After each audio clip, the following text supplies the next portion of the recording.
Okay, so we're going to change the back rotors and brake pads on a 2013 Ford Explorer Limited. So we've already taken the wheel off. You can see the wheel is underneath the truck as kind of our safety. We got the front wheel chalked up there. Truck is in our garage here because it's winter time. Okay. And then, so what we need to do, we already did the other side, so I kind of wanted to do one side first so we can kind of know what we're up against. One major obstacle that we ran into is when we ordered the rotors, we ordered them from Amazon, we ordered power stop brake kit for this truck. The rotors come in two different sizes. So there's a standard size and there's a heavy duty. And from what I saw on Amazon, or even when I called Advance Auto, not everyone knows that they make two different size rotors for this truck. So when you order the rotors, if you're doing it yourself, make sure you ask for the standard rotors. Amazon sent me the heavy duty rotors and they don't fit. And I'm gonna show you why they don't fit in a little bit. But the first thing I'm going to do is we're going to remove these bolts, and I'm not going to go in a lot of detail because there's a lot of videos out on this already. So I'm just kind of adding some things that we learned. We watched the videos.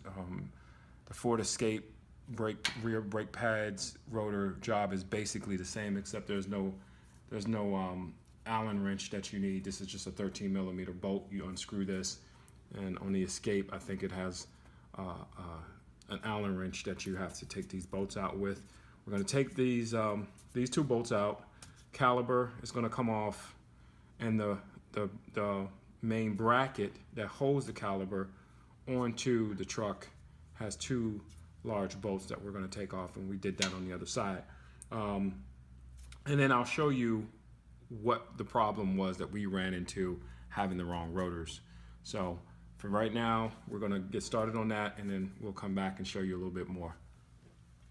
So, as I was saying earlier, we bought rotors from Amazon, these silver ones here on my right, and they say rear passenger side.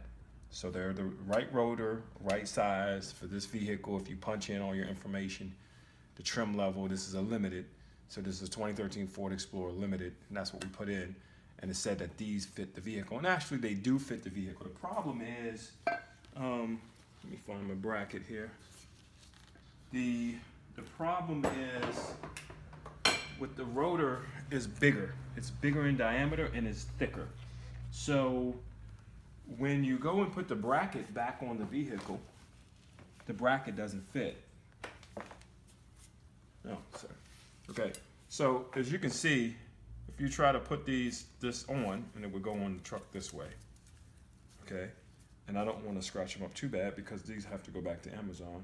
But if you can get the camera in here and see this, you see how close that is? It doesn't fit on the rotor, and it's too thick, that it's just going to scrape the rotor. And furthermore, since it's bigger in diameter, it's not going to line up.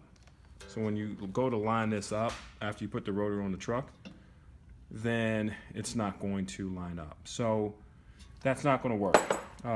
So what you have to do is make sure when you order the rotors for this truck that you get the standard ones. I think the number is 330. These are, I believe, based upon what they told me at Advance Auto, that these are 345, and that's why they don't work. So this could work, but you would have to get a new one of these. It would be different shape, but it would be longer to be wider. And then this larger rotor would work. I don't see why you would need that on a Ford Explorer. It's not a very powerful vehicle, in my opinion, so I'm not gonna be doing a whole lot of towing. I could see if you had a big trailer or a boat behind the truck and you were towing that, but the truck is it's just okay for power, so I don't know why you would need such big brakes. But anyway, that will throw you off. If you tear your truck down, take the wheel off, get the rotors off, and you go and stick those on, you're going to be stuck like I was. And I could have finished this yesterday, but we had to go get rotors, and I always like to get the pads that come with the rotors so that there's no issue with warranty. So I'm sending the whole kit back to Amazon, but I definitely wanted to point that out.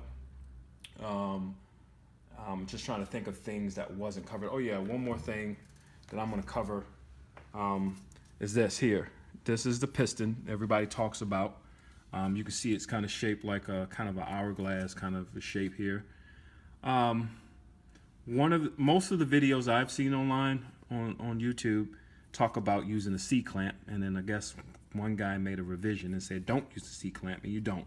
You want to use a brake tool that has slots in here, and I'll show you that in a minute.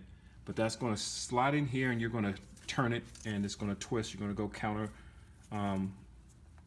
You're going to go clockwise, and you're going to crank this, and this piece here is going to go down into the cylinder, which allows you to put this caliper over top of your new brakes, because obviously the new brakes are thicker, so you need more room here in order to get this on. So that's the one thing I would definitely pass on, is that do not use a C-clamp. And I also had to, one guy mentioned this already, I took this off, this piece here off, loosen this bolt, and let a little bit of the brake fluid leak out so that this could turn, because it was very difficult to turn because of the pressure that you're creating on the brake system. So that's just a couple of things I learned. I don't want to go all over everything because it's already covered on other videos. So this is a couple of my tips that I've learned doing this. All right, thank you.